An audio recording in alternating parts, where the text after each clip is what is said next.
Hi guys, it is Mr. Fed. Welcome back to the channel. I am back in the man cave, and today is the day where my team, Ipswich Town, kick off the football season. They are on Sky Sports tonight. Kick off around 7:45. We are away to Birmingham City, so I will be watching that, hoping that we get off to a winning start this season. But other than that, it's also the time of the year where us 40-something middle-aged men think that we're a dab hand at football management, doesn't it? You know, we think we are the best football managers in the world, and, you know, Pep Guardiola, you are fired as Man City manager. I'm now in charge of Manchester City. Thomas Tuchel for England, you know, you're sacked. I can do a better job than you. And we try and kind of put those fantasies to the test in the Fantasy Premier League football game. So I've been playing this now probably for the last 5 straight seasons. I mean, I play in a group of friends, and we've had the same friend win for like 5 straight seasons in a row. So I think I came second last season. So I'm just going to sort of show you my football team, and I'll be interested to know if you guys play Fantasy Premier League and whether you have put a team together as well. So put in the comments below who's in your team.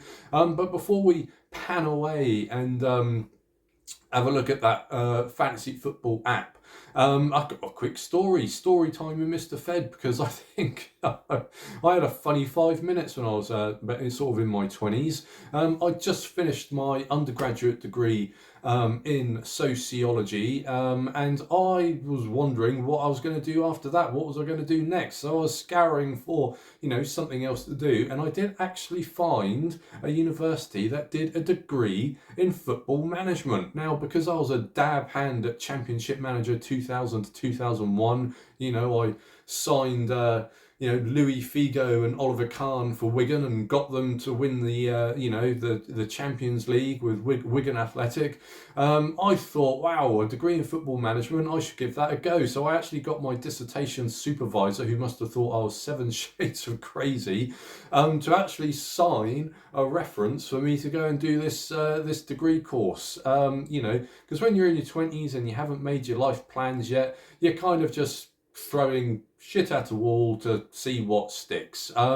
So when push came to shove, I had sort of two options in front of me, really. I had this degree in football management, which I had a signed reference for from my dissertation supervisor, or I had a postgraduate master's degree in social work. Thankfully, common sense prevailed. I did choose social work. I've been on the England register of social workers now for about 18 years. I could have ended up being the manager of Tier 9 Hedge End Rangers for all I knew. Thank goodness, common sense did prevail, and I made the right career choice there. I don't even know if a degree in football management exists anymore, because I think, the tuition fees now are way above what they used to be. So I think degrees like that have kind of sort of phased themselves out now. And I certainly wouldn't be paying £9,000 a year to go and do a degree like that.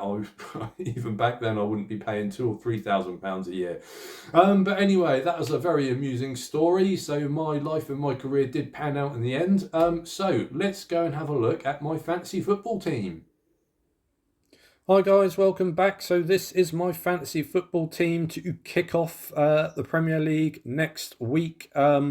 So there are a couple of things I'm a little bit unsure about, and obviously the first thing is having 3 Manchester United midfielders in there. Now I had Kuna, I had Mbeumo and Bruno Fernandes all in my fantasy football team last year, but obviously Kuna played for Wolves and Mbeumo played for Brentford. So now they all play for Manchester United. I'm not quite sure about having those 3 players there. If I was to get rid of one, it will probably be Bruno Fernandes, and I'm possibly thinking about trading him for Gibbs White, but I'm not sure, from Nottingham Forest. But I don't really want 3 Nottingham Forest players in my squad either.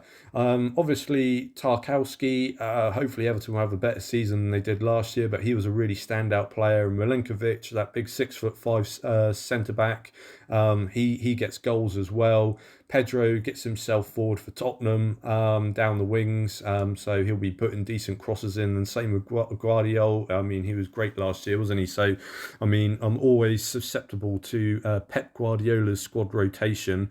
So I've got Alt-Nouri in defence as well, because I think Guardiola and Alt-Nouri will probably, if one doesn't play, then the other one will. The other player I'm not really sure about is old Harvey Barnes. I'm a big fan of Harvey Barnes, but I don't know whether he's going to get the minutes. So, guys, give me a shout out. What do you think about Harvey Barnes' chances here in terms of his fantasy Premier League productivity? Eze with Crystal Palace, yeah, I'm happy with him. I had him in my team last year as well. Goalies, I went with West Ham goalie to start the season because they are playing Sunderland. I think that Sunderland are going to have a terrible year and they're probably going to get relegated. I think West Ham have a very good chance at keeping a clean sheet. Strikers, well, I had to keep some sort of Ipswich Town connection in there, didn't I? So I pumped for Liam Delap, sorry. He was great for us last year. He was great, and he has moved on and gone on to bigger and better things, I think, with the blessings of every single Ipswich Town fan. You know, he looked great in pre-season, you know, banged in a couple of goals for Chelsea. So I think he is really going to come good with a good squad around him. Chris Wood, I'm hoping and praying that he hasn't had a one and done season because he was brilliant last year, wasn't he? And I hope that he can probably keep pace.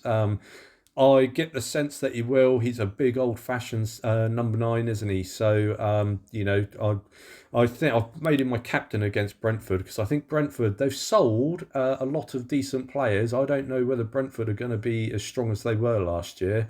And I've gone for the Liverpool striker, the new boy. However you pronounce that, Iketai Kai or something like that. He's my vice captain.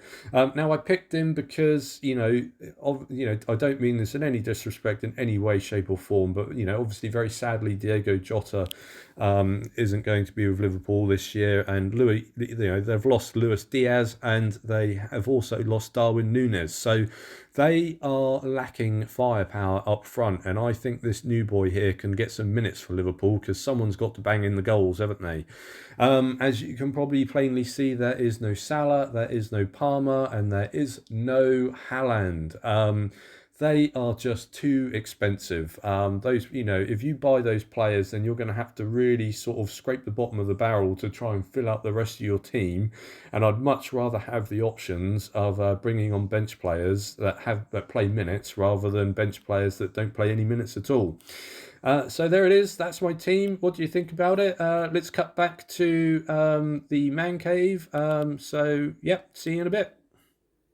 So there we have it, guys. That is my fantasy team ready to kick off the Premier League season next week. Who do you have in your team? Do you play in any fantasy Premier Leagues? I'm wondering, curious whether I should maybe start a Mr. Fed Fantasy Premier League. I don't know if there's enough interest in that. If there is, drop in the comments and I might generate a league code. But be interested to see your teams and let me know how you get on. And I might do some sort of update on Fantasy Premier League to see how my team is doing. Maybe sometime at the midpoint, maybe the Christmas break. But that's it for today's videos, guys. Thanks for watching. I will see you in the next one.